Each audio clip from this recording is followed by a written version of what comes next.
Christmas! It's a wonderful time of year where we do many things. We get presents, we give presents, we imbibe the eggnog, and we as anime fans also happen to have our own distinct rituals involving a particular anime that just happen to be somewhat Christmassy, and we do that to sort of counter the regular normie people who have their own kind of Christmas media traditions. You know, whether that's watching Miracle on 34th Street, whether that's watching It's a Wonderful Life, whether that's watching The Muppet Christmas Carol, or, you know, watching the ever-so-favorite Christmas movie, Die Hard. And so there's been interesting debates, because, you know, talking about Die Hard and the type of people that bring up Die Hard as the perfect Christmas movie, they have particular mindsets, and personally, I don't disagree with most of them. But because they exist and they have particular arguments as to why Die Hard is a Christmas movie, anime fans have decided that why not take those same arguments and apply them to various anime to make them Christmas anime.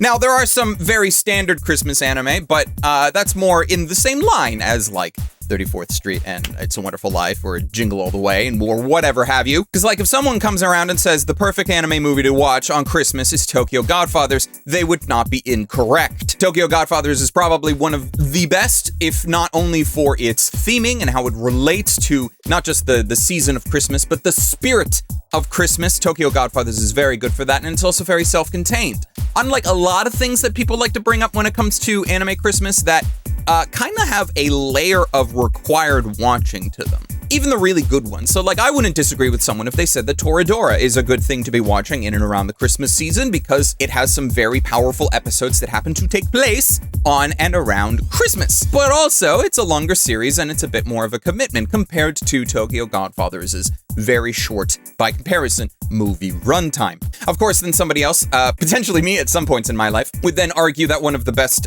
Christmas movies, and in fact one of the best anime movies of all time, is The Disappearance of Haruhi Suzumiya. But I also say that knowing perfectly well that you kind of need to watch all of Haruhi Suzumiya before going into Disappearance, which kind of tacks on a level of homework to this particular assignment, especially since we're talking about enjoying Disappearance in its entirety. I am, of course, assuming that you are watching Endless 8. All of it. But of course, I'm sure a lot of people don't do that because there are plenty of anime-related Christmassy things that they could be watching, and they are not going to be rewatching everything in preparation for these specific anime things. They will just watch those handful of Toradora episodes. They will just watch Disappearance with the knowledge that they have previously seen everything from Haruhi beforehand. At least I hope so. And so with a lot of those very obvious answers out of the way, you get to the question of what is the Die Hard of anime? And for that, I think that some places within the anime community have come to a very interesting consensus. A wonderfully animated romp that happens to take place during the era of Christmas, even if there is a lot more, shall we say, violence and mecha involved. I am, of course, talking about the wondrous anime that is Gundam 0080 War in the Pocket. We'll get to Endless Waltz, don't you worry. But War in the Pocket is great, not only because it's very self-contained, one of the reasons why I love Tokyo Godfathers, but also it takes place during Christmas. And this isn't just one of those, oh haha, there happened to be some snowflakes falling and then there's a tree in the background. No, War in the Pocket involves a Zeon soldier taking a blow-up Santa doll and infusing it with explosives. We're blowing up Santa with this one, boys! And it also helps that War in the Pocket is, personal opinion, one of the best, like, OVA era Gundams ever. Gundam has been around a long time. I don't have time to get into the entire history of Gundam, obviously, but there was a period in the mid to late 80s where Sunrise was releasing Gundam in OVA formats because it was a big OVA boom at the time, and they had a lot of really great kind of standalone entries within the Gundam franchise, assuming you knew the general gist of what was going on in the Universal Century timeline. Man, that probably sounds complicated for anybody that doesn't know anything about Gundam. My apologies. And War in the Pocket is one of those, alongside like 8th MS Team and so forth, that do very well at taking a specific aspect of the original Gundam series, like the 0079 series, and then just kind of focusing on that and expanding on it, and then also just having that play out over the course of 6 OVA episodes, because I think they were probably released like in their various formats, whether that was VHS or Laserdisc or however have you, in like 2-episode chunks. So 6-episode OVAs were fairly common because it was just like 3 releases of 2. And that worked out nicely. And War in the Pocket is great because it takes kind of like the start of Gundam 0079, where we all exist on a side, which is basically this human colony in the middle of space. Everybody lives here in space, but it looks like a very suburban type lifestyle, and everybody, there's cities and everything, but we exist in this weird space station. And there just happens to be secret bases of both Federation and Zeon soldiers because there's a war on. The war doesn't normally affect this particular side. It just so happens that because it's a Gundam series, there is a Gundam, and it is being developed and prepared for. And then, of course, you have the Zeon soldiers that are like, hey, we don't like these Gundam things. We should go blow them up. And of course, this all happens in and around Christmas time. And there's a reason why I like to propose that this is the diehard of anime in general, but also Gundam specifically, is because it takes place on Christmas. There is Christmassy things going on. It is more than just existing within the month of December. There is a heavy emphasis on children and kind of the both naivety of children and the innocence of children, because a child is one of the main characters. You have this little boy who gets excited about looking at mech, but he doesn't really understand. There is a lot of politics that go on in Gundam. Like it's a war, and you have both sides fighting it out for a variety of different reasons, both good and also cartoonishly evil. But you have this kid who doesn't know. He doesn't care. Everybody around him will tell him that Zeon is evil and like spawns of the devil or what have you. And he's just like, but their mechs are really cool though. But why? They can't be bad. I know one of the guys. He's pretty cool.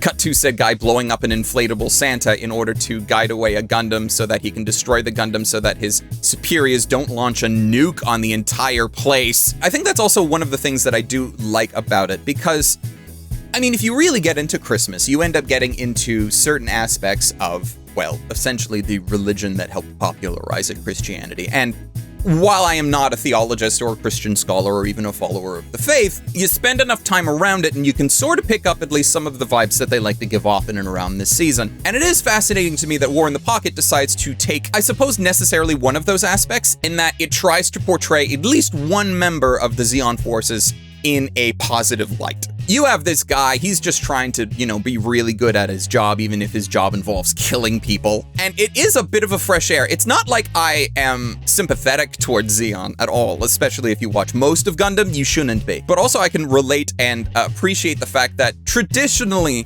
Zeon is kind of portrayed in a lot of Gundam as very cartoonishly evil, very like mustache twirling, now we're going to blow up a side, that sort of thing. Like, not always, I am exaggerating, but also there are plenty of times that Zeon, in order to show that no, they are the real bad guys, they do some really cartoonishly evil stuff. And so you have a scene, one of my favorite scenes in War of the Pocket, where you have kind of like this traditional Cold War style spy scene where 2 secret agents meet in a park full of a lot of civilians, and they're just sitting on a park bench and they're discussing, the secret things. And because they're both part of Zeon, one of them says, yeah, the war's probably gonna end pretty soon. And the other one's essentially like, we're not winning this, are we? No, we're not. And then there's just like a little bit of silence, and it lets the things settle, and it's like, yeah, no, Zeon is more than just all the cartoonishly evil people. We still have cartoonishly evil Zeon. There's a stupid idiot that's trying to blow the place up because there might be a Gundam on it. There is a Gundam on it. That's beside the point. And just how the series likes to focus more on the relationships between the characters rather than a lot of other things that Gundam typically has. Like, there are mech fights within War in the Pocket. It's not a focus. There's a Gundam in War in the Pocket. I mean, it would be weird if a Gundam series didn't have a Gundam in it. And even if this Gundam is just one of those, oh yeah, it just sort of looks like the other Gundams, we're not going to really mention it. No other series is probably going to reference it, but that's fine. It's a Gundam. And then, our main character gets the best Christmas present that you could possibly offer. Tragedy. Now, some people would say that the best Christmassy Gundam-related thing is Endless Waltz. And I think a lot of that comes down to when a lot of people talk about like Die Hard, it's always in the frame of what is the best Christmas movie. And so a lot of people don't really look at like the actual runtime of War in the Pocket and realize it's essentially a movie. It just happens to be cut up into 6 parts. And then instead they suggest Endless Waltz, which is a film, completely ignoring that it itself was also an OVA that was released in several parts. They just happened to combine it into a movie at one point in time, and that is the popular version to watch. The problem that I have with putting Endless Waltz over War in the Pocket, though I don't necessarily disagree with people who do, because there are some Christmas elements. They're not to the same extent. They're not as blatant. I mean, there have been Gunpla released with Christmas and Santa Claus accessories for War in the Pocket. Endless Waltz doesn't have that. I don't think there is a single shot of Santa within Endless Waltz. There's a lot of snow. There are dressed up Christmas trees. There is, the entire thing starts off by saying that, yes, by the way, this is December 24th. In case you didn't know, Christmas is about to happen. But I feel like if you're trying to compare the usefulness of Christmas as either a plot device or even a background setting sort of thing, it's a lot more prevalent in War in the Pocket, which makes it a lot more viable as a quote-unquote Christmas movie, especially if you watch it all in one go. It's basically the length of a movie. And also, War in the Pocket does not have the additional baggage that Endless Waltz does, in that you don't need to see Wing. Wing is 52 episodes. Wing is a series that, personal opinion, didn't need to be 52 episodes, and there's a lot in there that's just kind of, okay, I guess we're doing this now. And so, if you've already seen Wing, you can probably do similar to what I mentioned before with, like, Disappearance of Haruhi, and where if I'm gonna rewatch Disappearance of Haruhi, I'm not gonna rewatch all of Haruhi to do it. I might watch some particular episodes. I will probably rewatch at least a portion of Endless Eight, because I feel like it is quite important to Yuki Nagato's little arc as we go into Disappearance, but I wouldn't want to sit down and watch everything of Haruhi, just like I'm sure there are some people that would not watch or rewatch all of Wing in order to be able to watch Endless Waltz. But there are people who would watch Endless Waltz as the perfect Christmas anime movie. I disagree, that's still Tokyo Godfathers, but despite just having made my case for War in the Pocket, I do feel like it is a bit of the personal preferences and semantics. Not everybody has seen War in the Pocket. Even if you have, I mean, you might not get as emotionally invested in its characters and the drama that ends up occurring in the final 2 episodes of it to the same extent as everybody else. And I mean, if you're really gung-ho about Wing, like if you grew up in the 90s and Wing was your Gundam, I can understand why Endless Waltz is like a pinnacle of the medium to you. I really do. Endless Waltz was the first Gundam-related thing I ever watched. Having that be my first foray into Gundam, it got me into Gundam. I'm not gonna ever say not to watch Endless Waltz. If you want to watch it for a Christmas movie, that's fine. You should be watching Tokyo Godfathers instead. And if you must be watching Gundam, just watch War in the Pocket. Just watch War in the Pocket. In some of my research, I did run across a Reddit post of a guy who does say that he kind of uses Gundam Wing as like an advent calendar, where he's watching, like, he starts on December 1st and he watches 2 episodes of Wing every day until he can watch Endless Waltz on the 25th. And that's commitment. And I can appreciate that.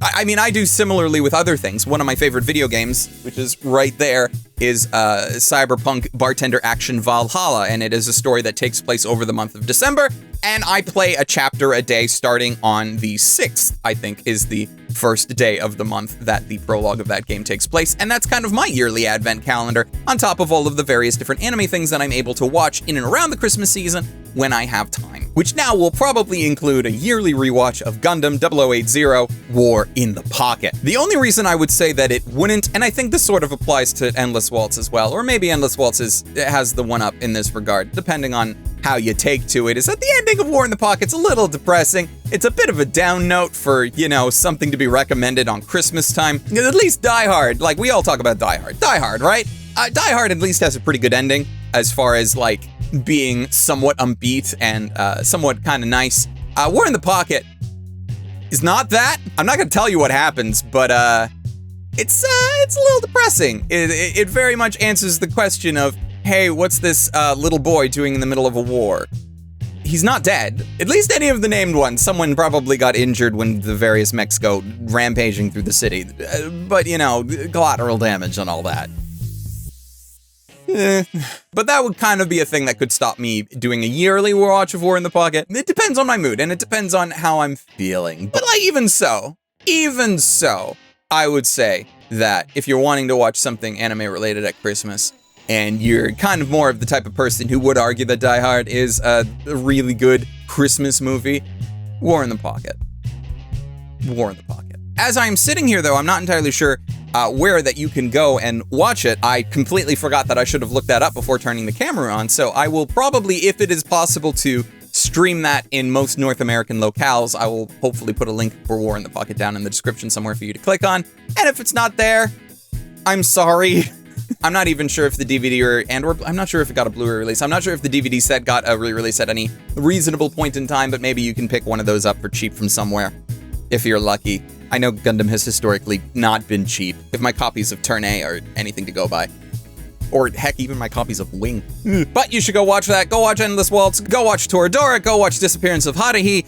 Go watch Tokyo Godfathers. And a very special thank you to all of the patrons of Glass Reflection who make these videos possible. I hope you guys are having a wonderful end of 2025, as I am desperately trying to claw together what my best of year is going to be. I skipped over a lot of things, or I dropped a bunch of stuff, so, you know, trying to catch up on the things that I didn't have time for before is hectic. And of course, a very special thank you to patrons Aiden, Sidi Yamako, Rifen Bonaparte, Omar Showman, Ross Emerson, and Hector Montemayor for being specifically awesome. And until next time, I just gave you a whole list of anime you should go watch.